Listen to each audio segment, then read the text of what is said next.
Hello friends, welcome to our channel. और friends, कैसे हैं आप लोग। फ्रेंड्स, आज हम लोग इंग्लिश के चैप्टर 10 का द सेरेमन एट बनारस का फुल हिंदी एक्सप्लेनेशन देखेंगे। सो ज़्यादा टाइम ना वेस्ट करते हुए चलिए शुरू करते हैं फ्रेंड्स।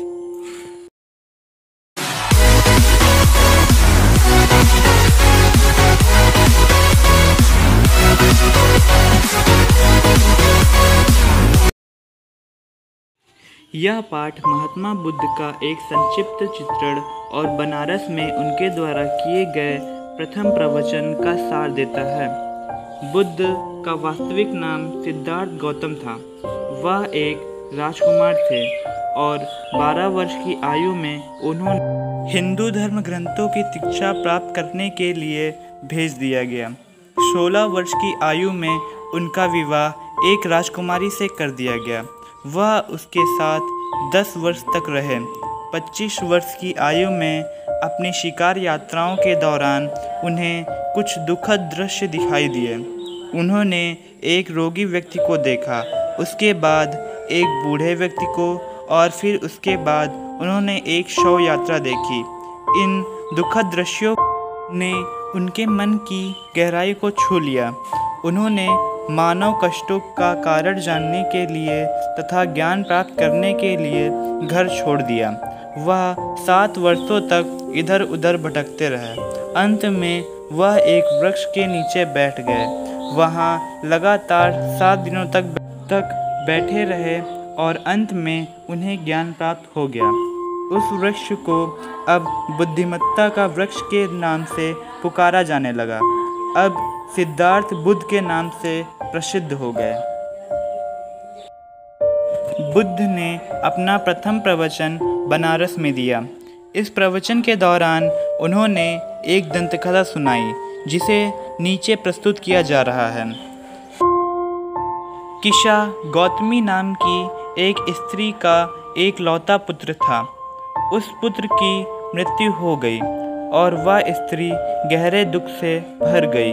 वह इधर उधर लोगों के पास ऐसी औषधि के लिए जाने लगी जो उसके पुत्र को फिर से जीवन दान दे सकती थी। लोगों ने सोचा कि वह स्त्री अपनी बुद्धि खो बैठी थी।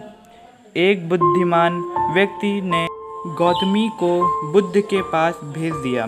उसने कहा कि बुद्ध उसे उसके बच्चे के लिए औषधि दे सकता है। वह स्त्री बुद्ध के पास गई और उसने वह औषधि देने की प्रार्थना की जो उसके पुत्र को स्वस्थ कर सकती थी। बुद्ध ने कहा कि वह लड़के को स्वस्थ कर देगा यदि गौतमी उसके पास एक मुट्ठी भरकर सरसों के दाने ले आए। परंतु उन्होंने कहा कि उस घर से लाने होंगे जहाँ किसी की भी मृत्यु न हुई हो। अब गौतमी एक घर से दूसरे घर में गई। उसे ऐसा कोई भी घर नहीं मिला जहाँ किसी की मृत्यु न हुई हो। अंत में वह निराश और हताश हो गई।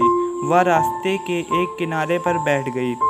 वह वहाँ बैठी हुई गौर से शहर की रोशनियों को देखती रही।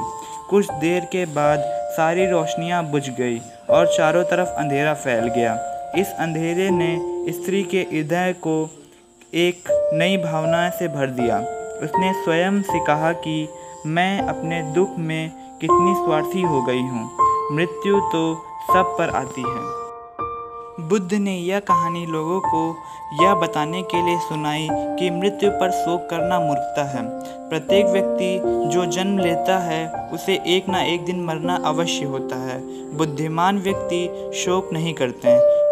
उन्हें संसार के इस तथ्य का ज्ञान होता है, रोने से मन की शांति नहीं प्राप्त की जा सकती।